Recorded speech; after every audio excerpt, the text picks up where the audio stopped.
Magandang hapon po sa inyong lahat.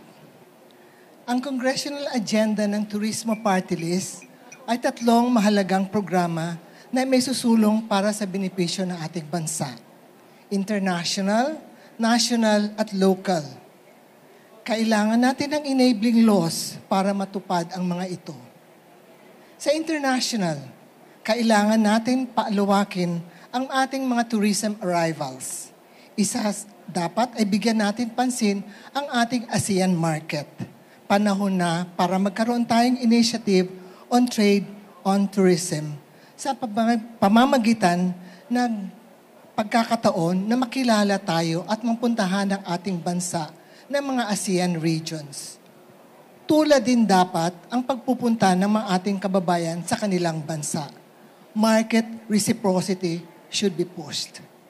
Sa national level, dapat natin paghandaan, lalo na maganda, ang proseso para pagdating ng ating mga turista, seamless travel. Dapat din natin i-review at i-amend ang ating Tourism Act of 2009 na ito ay 15 years na. Kasama dito ang pagtugon ng risk at improve ang ating response sa pandemic at climate change, even conflicts. Ayaw natin maulit ang karanasan na nangyari sa COVID-19 na napakakawawa ang mga nasa tourism industry.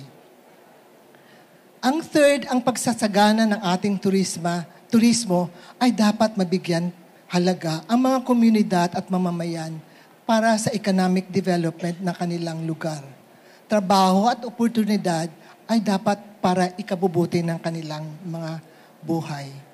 Kasama dito ang importansya ng pagpapahalaga at pagpapatalaga ng mga destinasyon at tourism assets, katulad ng paglinis ko ng Boracay nang inumpisan ko as DOT Secretary.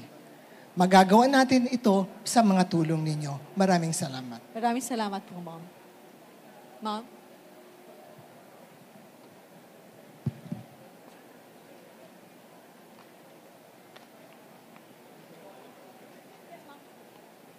Face the camera po.